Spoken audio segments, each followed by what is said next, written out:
Most buyers are going to take on a mortgage to purchase your home. Therefore, they're going to have to get a lender involved. That lender or bank are going to go ahead and order an appraisal for the house.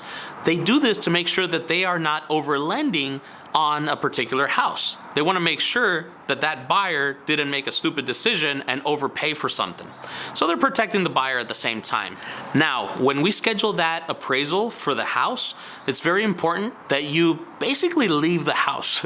Just let the appraiser go in there, do their thing. That way they don't ask you any questions or anything that might affect the value of the house. Just let them do their thing, let them do their own inspections, their own research, and call it a day. The other thing to keep in mind is that the appraiser is going to try their very best to bring the appraised value up to the contract price. However, if for any reason the comparable sales in the area are simply not there, they might come in on a little bit on the low side. So there's a couple of solutions to this.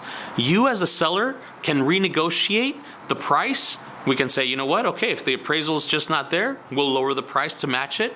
Or we can also try to maximize the value in the eyes of the seller all over again and see if they're willing and able to come in with the difference in cash.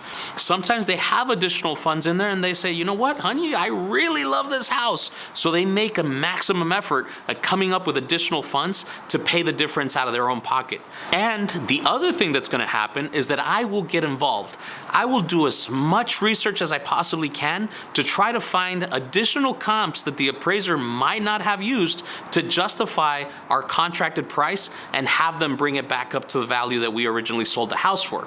It's not unheard of that appraisers make mistakes. After all, this is simply their educated opinion.